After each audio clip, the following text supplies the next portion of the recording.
Welcome to a spectacular night here in Cannes. As you can see behind me, the darkness starting to fall, the lights coming up, and the world's best getting set to do battle for the Longines Global Champions Tour Grand Prix.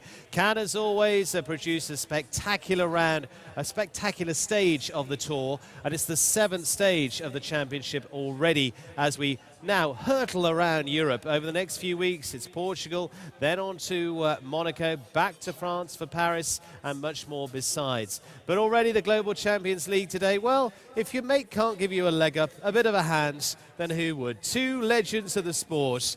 Between them, masses of medals, both European championships and much more besides. John Whittaker and Rolf Göran Bengtsson. Great to see those two in action here. And, well, what more can you say? They are just something very, very special indeed. Lovely to see them on the podium here for the Global Champions League. John in a great position individually in the qualifying for the Longines Global Champions Tour Grand Prix as well. And it was a real proper battle in the champagne fight here. I have to say John Whittaker seems to have the technique absolutely off pat. But how's the top rider got it what it takes when it comes to win the Grand Prix here? He's done it before. He's been a brilliant rider for many, many years now and can show them the way, but there's plenty that stand in the way of he and the trophy here tonight. We are in a wonderful spot as we continue to travel the world for the Longines Global Champions Tour. It's taken us from Mexico to Shanghai to Miami and much more besides. Last week it was Saint-Tropez, and then we've simply cruised along the coast down to Cannes, and let's take a little look of what is so special about the lifestyle here along the Croisette.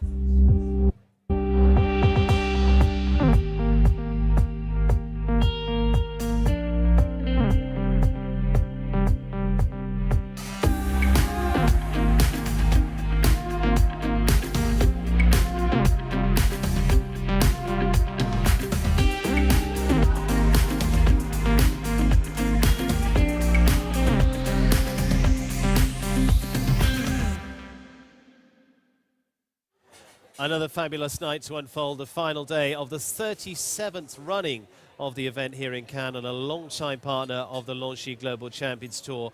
But the key thing is, how do you tackle a big course like this? Well, we sent one of the previous champions of the Longines Global Champions Tour, Jessica Kirsten, to go and explain a little of how it's done and explain her jumping tactics. Here we have a vertical, and this vertical is nearly at maximum height. You can see there's 2 holes left. This would be 1.60 meters, so this vertical is sitting at 1.55 meters. So this is a Grand Prix level vertical, and as you can see, I'm not the biggest, but still it's a big jump. And the approach to all jumps is very important. The rhythm of the horse and the rider is very important, and of course, together with the rhythm, we have the speed. So at this level of competition, the course builder has measured his course and given a time limit, which means the riders should be taking their horses through the course at approximately 400 meters per minute. So we're going to look at the approach to the vertical. And here, when you would ride to the jump, you see this big jump in front of you, and it's standing very tall. What is important for the rider is to know where they want to take off and to feel the rhythm in the last 3 strides, 6 strides if they're very good, and just feeling the stride. Most horses are finding for this kind of place, comfortable takeoff place, 1.5 to 2 meters. And this is something that the riders train, but very important in order to judge this is the rhythm. The less you actually see the rider doing, the better they have the horse with them and the better rhythm that they have through the course. It's very important that the horses get their power from a very strong sitting position, and they want to get down to make a big, powerful jump up in the air. And it's when the horse jumps, there is a curve from where they take off, and they want the highest point of this curve to be above this. If the rider takes off too far away, the curve will take and it will be on the way down, and they can touch the pole if they take off too soon. If they take off too late, that they come too close to the jump, the curve will be behind. So the horse takes off and he's still on the way up, as he hits the pole, and he curves. His highest point is somewhere behind the jump. Then he will land behind the jump approximately 2 to 2.5 meters. And of course, his balance has all gone onto the front legs and through his neck. So of course, the rider needs to be patient to give the horse time to bring his balance back up. And this is also a factor when you ride the distance between the jumps for the rider then to find the rhythm again as quickly as possible within 1 to 2 strides to make the approach to the next obstacle. And that's just one small element of how to do it. Jessica's going to be joining us throughout the season to explain exactly how this spectacular sport of show jumping works. Now, a little earlier on this week, we caught up with one of the greats, one of the French greats. He is a world great, and he is part of our Alchemy of Greatness series. We're delighted to have him here, as always. He's a past winner here in Cannes. And ladies and gentlemen, have a look at this. It's something very, very special. It is, of course, the legend, Roger-Yves Bost.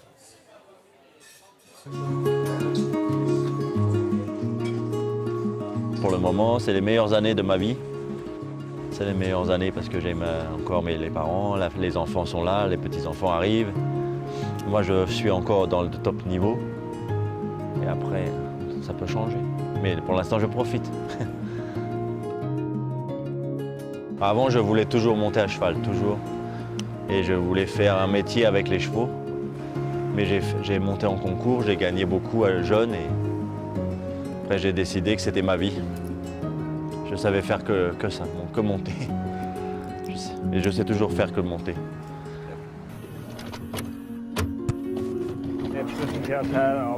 J'ai eu plusieurs vies avec les chevaux. J'ai eu ma première vie dans les années 90, où j'ai monté avec Yann. Et après, mes meilleurs moments, c'est plus 2013, 2016. Là, j'ai gagné les championnats d'Europe. Et après les Jeux Olympiques, c'est vrai qu'il y a des moments vraiment forts, mais il n'y a pas un moment, c'est beaucoup. Dès qu'on gagne, on a quelque chose de fort. C'est un petit moment court, 1 minute dans la vie. Et après, le plus dur, c'est d'arriver juste là. Après, descendre, recommencer, toujours comme ça. Mais c'est bien, c'est passionnant. Et on doit profiter du moment. Parce que sinon, 1 minute après, c'est fini. Le meilleur cheval de ma vie. J'ai eu beaucoup des bons, mais le meilleur, c'est celui que j'ai maintenant. Sangria. Après, j'ai eu ma jument d'Olympique qui a gagné la médaille d'or. C'est peut-être la meilleure quand même. Avec le cœur plus gros et Sydney. Plus grand cœur. Parce qu'elle a donné plus que 100% dans sa vie. Là, elle a donné 150%. Ça, c'est pas facile. Ça va? Très bien, très bien. C'est bien J'ai mal aux yeux. Ouais.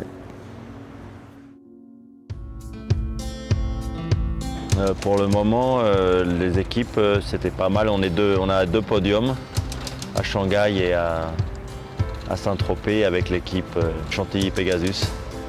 Ça a bien marché pour la Ligue. Et sinon, individuel, j'ai fait 3 fois le Grand Prix et je n'ai pas gagné encore. On espère un peu plus ici à Cannes, mais moi je suis dans l'équipe avec un Colombien pour la Ligue, mais on était 3e, mais là à Cannes, on est au moins 8 ou 9 Français. J'espère que la France va se motiver un petit peu. Il y a des jeunes cavaliers qui sont bons, qui arrivent. On espère pour le Grand Prix. C'est pas facile, le niveau est très fort et les meilleurs à chaque fois, ils sont là, les Anglais, tout, ils sont... Et on doit... Si tu n'as pas le bon cheval, tu n'as pas de chance. Et c'est pas facile d'amener toujours le bon cheval. Mais ça va, on essaye, on est motivé.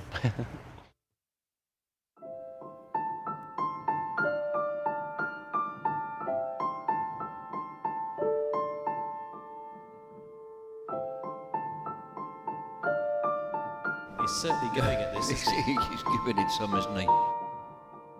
Typical Bosty, but Bosty plus tonight. J'espère 2024. J'aimerais bien aller jusqu'à là. Je suis encore jeune, hein. C'est la vie qui décidera.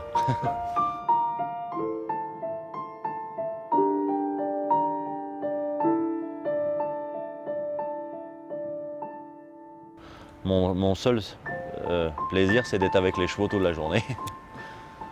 Ah, ça va, après. Ça va?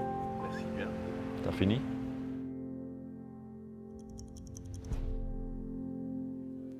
What a legend, what a man, what a great ambassador for the sport, Roger-Yves Bost. Well, we are going to set our sails now towards the Longines Global Champions Tour Grand Prix. And we're going to take a close look at the track that is upcoming for this one. Uliano Vetsani, as always, setting a test. We saw a fascinating test earlier on. It certainly got the head scratched. And, well, to try and puzzle it out this time, OU has sent down onto the floor the legend that is Steve Hadley, alongside Frederick Tobacco, a man who always shines at night. Frederick, it's over to you. What's the animal that comes alive at night? They're prey animals, aren't they?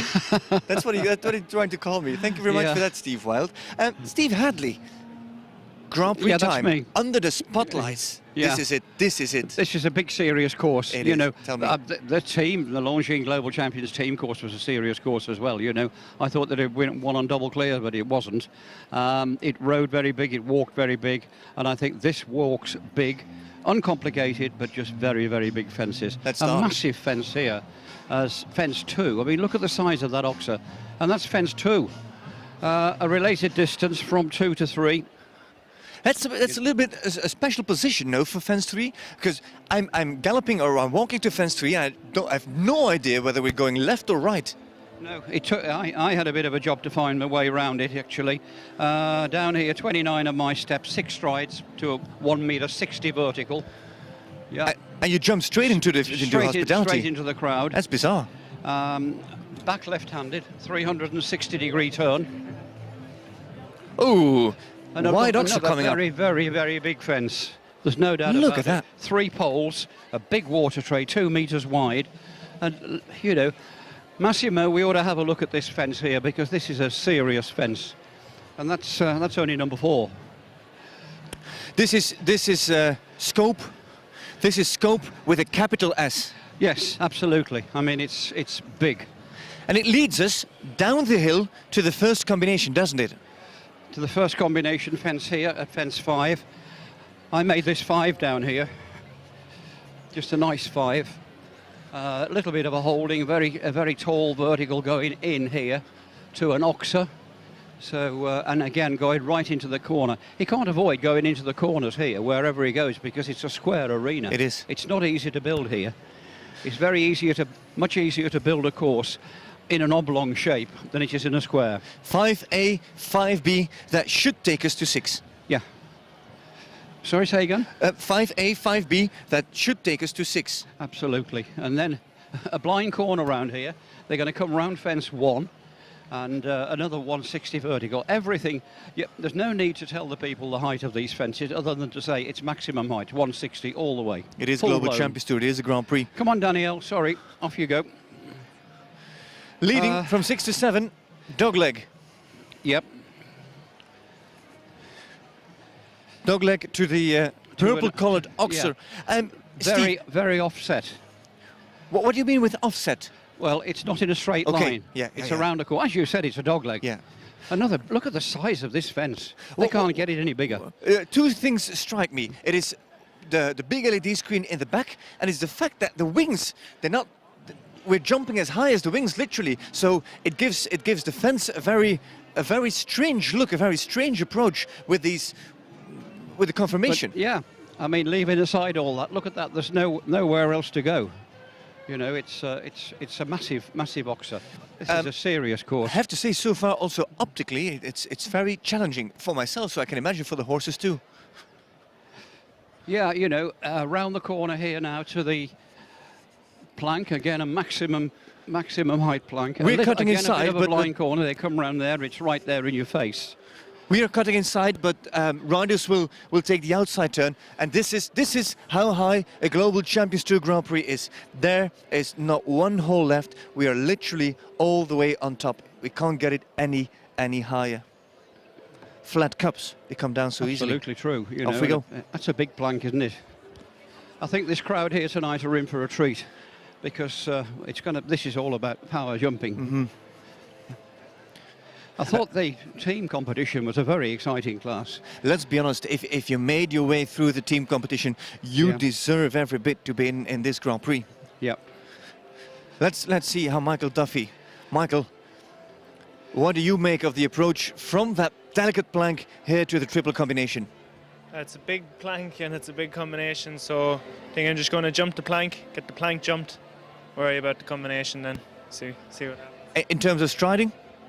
I think 6. I think 1-6. All right, thank you very much. Best of luck. Might change my mind after Cheers, I Mike. see a couple jump. Say that again. I might change my mind after I see 1 or 2 jump. We'll keep an eye on you. Good luck. The combination is one with an oxer, 2 strides, a vertical and a vertical. Yep. That's as simple as that. What do you think look of at the this? width on the oxer there going in? I mean, that is a big one. I know I'm sort of Repeating yourself, saying but it's to the limit, but it it's is to time the and time limit. again. They can't build it any bigger. 160 is the legal limit under FAI rules for a Grand Prix competition, and this is just 160 everywhere. this is just going to show us how much detail goes into building a course. He just 1 or 2 centimeters, he dug those feet of the fence into the ground to get him at exactly the height he wanted them. That's Well spotted, Brett. Always looking at the ground. They always say that money is just on the ground. You just have to pick it up, but I didn't see it yet. How much time have we got left? Because we've got a few fences to go yet. We've got a rollback here to a skinny oxer. How do we approach They've got that? to find their way through here, haven't they? Yeah. Do we go around? Do we Yeah. go inside? I would think. Oh, they'll go round. I would imagine. You see the man over there? Well, I- it depends a lot on the time allowed. I don't know if he'll appreciate me trying to interfere with him again, but stay with me, Steve. I've got a new best friend, Mr. Westwood. I'm here again. The question is, when will you drop golf and when will you join us in the saddle? Come on. Oh no, stick to what you're good at, and I'm definitely no good at this. Have you seen me on a horse? I've been told you're multi-talented. I'm terrible. I know who's in charge when I'm on a horse, and it's not me. How are you enjoying your evening and your stay here? Because you've been here 2 days already. Yeah, we came down yesterday morning and watched Lisi a couple of times, and we've had a great time. And obviously at night, you know, seeing the top lads do it, it's great to watch their skill and the way they handle the horses and the way they're at one with them, really. So you've seen the second round of GCL. Have you got a favourite here for this Grand Prix? Harry. Good call, good call. You see, you know all about it. Thank you very much. Enjoy your evening. Thank you very much. Lee Westwood, the one, the only top golfer, top champions here at the Longines Global Champions Tour. Sorry, Steve, That's I all got right. carried Shall we away. You know finish that this happens course? with me. Sorry. Fence 10, a skinny oxer, quite narrow, and maximum height again. But you know, it's amazing how many horses have these fences down when it's as narrow as that. Because they'll jump it as a vertical, They won't they? jump it as a vertical, forget the back rail. Yep. We'll Only see does- how only they does this do that. Quite a lot, actually. All right, and now, galloping. I'm still looking for the fence. I can't see the next one. What is this about? Where do we go to? We just jumped fence number 10. Yep. And now, Steve, tell me, 10, a long way round to the water Ooh. tray now, all the way over there. it's over there. So we have to come around the back here. Yep. And like you say, that's a long gallop. We don't see that. We don't see so many gallops on a Uliana Vezzani course here on You these don't technical actually, arenas. But it's the only place he could put this fence. It's tucked away round the corner. It's about the only place he could find. You know, there's a whole arena full of fences here, and a big vertical again, isn't it? What a gap here between the top there. You know, So again, he asks the riders to open up all the way around the arena, and then I think we're into the last line. I won't be surprised if we need a little bit of control in that line from 12 to 13 here, deep in the corner. yeah. This is a similar corner to the one down the bottom there in the red double. Exactly, in the previous exactly. competition, but the opposite lane. Yeah. It's exactly the same. I mean, that was a real brute of a fence to ride. It is. This is not easy, but it's on the right rein. It's coming towards home. It'll be a lot easier track, really. Let's see how those last strides fit in.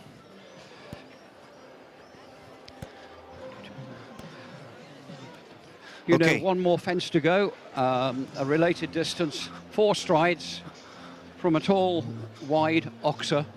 that's not very narrow, that's quite narrow rather, across the front, and here to the big vertical to finish. Let's ask Sean. Sean Crooks always has the right striding, trainer of Alexander Thornton. Tell me, how do we ride that last line? I think it's dependent on the horse, really. I mean, you could do either. You could stay in on 6 if you've got a big mover, or you stay out on 7 and do 4. I think it's a horse-dependent line, really. All right, super. Sean, best of luck. Thank you very much. Uliano. My Italian is not so good, so I'll go in Spanish. Ay, ¿qué pasa? Todo bien. Todo bien. Portuguese, Spanish, I don't know what we're talking, but we are talking about a big track here, aren't we? Oh, I think it's a serious course. I think it's a serious course, typical Uli course for the Grand Prix. Because I am serious. Big. I am serious, no? Yeah, I mean, they're jumping so well. Yeah. No, I think it's good Grand Prix. I think so. A good Grand Prix, for sure. Just before we stop, there's one way of gauging the height of a fence, and that's the Steve Hadley nose. Steve, put your nose here, and then we can also gauge it with Uliano Vizzali. 160 to my nose. His nose is higher than mine, but he's bigger than me. All right. He's Grand Prix. Thanks, Ollie. Steve, lots of things to talk about. The nose of Steve Hadley, Lee Westwood's ambition, and whoever is going to jump clear in this Grand Prix. It's going to be exciting stuff. Lord alone knows what's going on. Let him loose tonight. Anyway, he's on fine form, and so we're just going to give you a little reminder of what's coming up on that course. We've got a little graphic to show you of part of that track that's going to swing into us, as produced beautifully, as always, for me to take a close look at, and we will take a look at what lies ahead for our riders coming up tonight under the lights, because we're looking forward to a very big competition. So there it is, Longines triple combination, 1.60 m on the way in, 1.55 m spread coming down there. In there it is through on the 2 strides, 11.20 m. It's fairly good distance in there to take them to the vertical, 1.60 m. And 1 stride on the way out. Quite a long distance there, 8.30 m out there, 1.60 m on the way out. Basically, it's a darn long way. It's a tough track. It's not going to be easy. There's 300,000 euros in the prize fund. Whatever you take home tonight, it is not going to be given away by any stretch of the imagination. So basically, buckle up if you're taking part. Sit back if you're not. Grab yourself a glass of whatever it is. Sit back and enjoy the world's best on the Longines Global Champions Tour. Big Braith, here we go again. In the meantime, have a look at the highlights from last week in Saint-Tropez.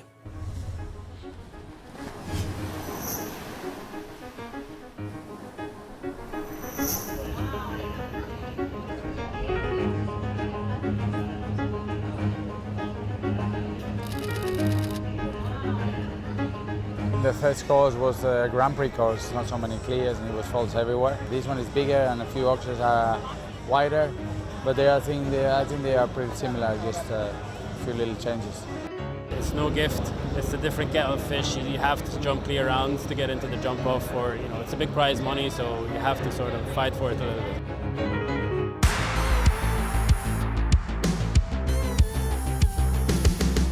The Longines Global Champions Tour Grand Prix of Saint-Tropez was full of a little bit of everything, and it brought out the very best, as you would expect.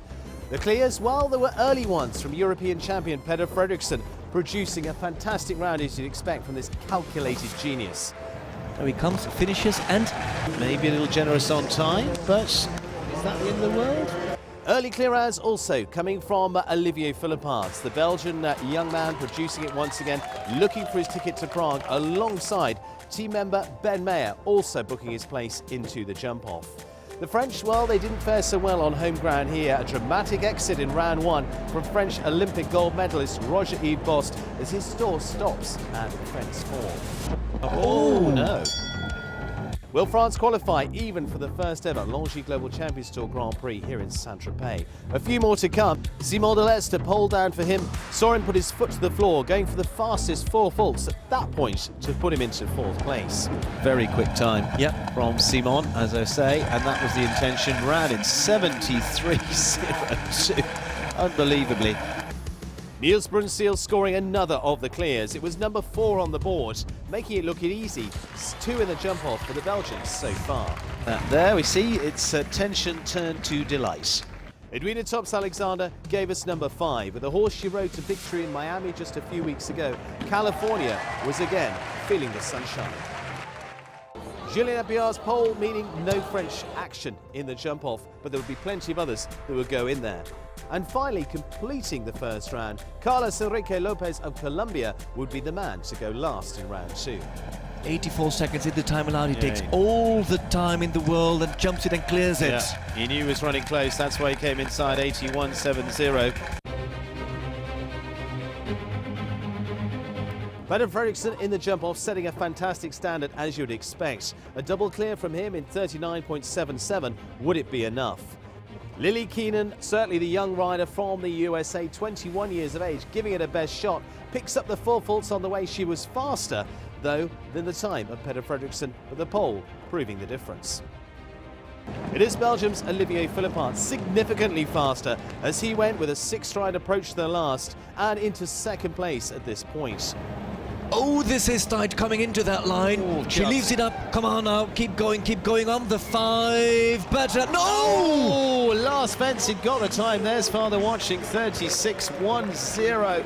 Just so close. Edwina Tops-Alexander played for a sensible round. It was very good stuff from her.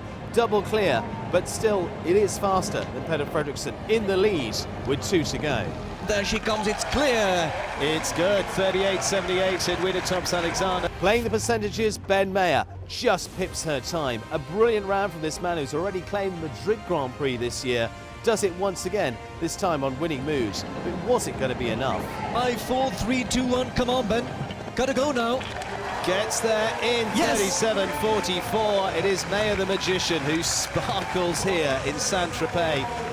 Carlos Enrique Lopez, 2 choices for his ride to win and an attempt to beat Peter Fredriksson, as Ben and Edwina already having their Prague tickets. This man could go through to the Longines Global Champions Tour Super Grand Prix. It's going to be touch and go. Ben might just grab this. It is going to be 38.41 from Carlos Lopez. It's been a tough couple of years coming back, but with these 2 horses, it's a different world. And really, they give me everything they can. They allow me to do my job, and I let them do their job. And it's a different sport when you can ride horses like this. The British rider, 2 brilliant performances, but not quite enough to get to the top of the Longines Global Champions Tour ranking. Sitting in second place at the moment with 2 victories in a second, Edwina Tops-Alexander, the 2-time champion, heads the table for the moment as we head to Cannes.